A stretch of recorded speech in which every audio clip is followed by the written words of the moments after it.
स्वतंत्रता के लक्षणों का वर्णन कीजिए। तो स्वतंत्रता के 4 लक्षण देखते हैं।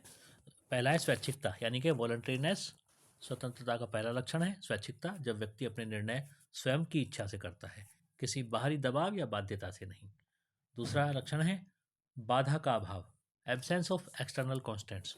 स्वतंत्रता तभी संभव है जब व्यक्ति पर अत्यधिक सामाजिक, राजनीतिक या कानूनी प्रतिबंध न हो। तीसरा है तर्क संगतता यानी कि रेशनलिटी। स्वतंत्रता में तर्कसंगत सोच आवश्यक है। व्यक्ति निर्णय लेते समय बुद्धि, विवेक और मानव कल्याण को ध्यान में रखता है। Freedom involves rational thinking, one use intelligence, reasoning and concern for human welfare while making choices. English में भी देखते चलेंगे साथ साथ। उत्तरदायित्व नंबर 4 है रेस्पॉन्सिबिलिटी। स्वतंत्रता का अर्थ मनमानी नहीं है, इसके साथ उत्तरदायित्व जुड़ा है। अपनी स्वतंत्रता का उपयोग दूसरों की स्वतंत्रता को नुकसान पहुंचाए बिना करना। निष्कर्ष देखते हैं। स्वतंत्रता व्यक्तित्व विकास का आधार है, लेकिन यह तभी सार्थक होती है जब व्यक्ति स्वैच्छिक, तर्कसंगत और उत्तरदायी तरीके से बिना अनावश्यक बाधाओं के कार्य कर सके। अगला प्रश्न बहुत ही इंपॉर्टेंट, जॉन स्टुअर्ट मिल के हानि सिद्धांत का वर्णन कीजिए। तो ये है हार्म प्रिंसिपल। इंट्रोडक्शन देखते हैं। जॉन स्टुअर्ट मिल 1806 से 1873 एक प्रमुख उदारवादी दार्शनिक थे। उनकी पुस्तक ऑन लिबर्टी में दिया गया हानि सिद्धांत यानी कि हार्म प्रिंसिपल आधुनिक स्वतंत्रता की अवधारणा का आधार बना। हानि सिद्धांत का अर्थ क्या है?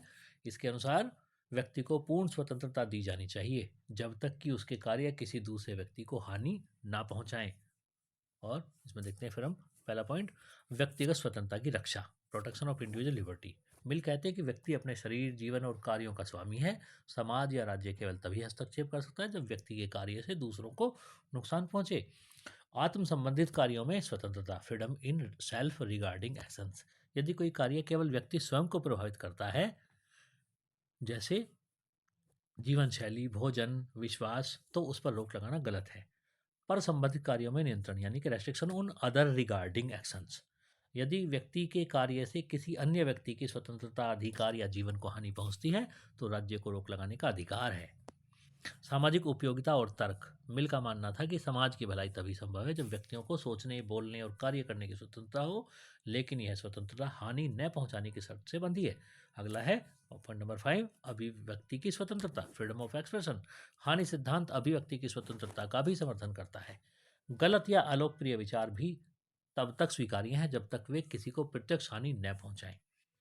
देखते हैं कंक्लूजन। स्टुअर्ट मिल का हानि सिद्धांत स्वतंत्रता और सामाजिक जिम्मेदारी दोनों का संतुलन प्रस्तुत करता है। यह विचार आधुनिक लोकतंत्रों में व्यक्तिगत अधिकारों और राज्य के हस्तक्षेप की सीमाएं तय करने में अत्यंत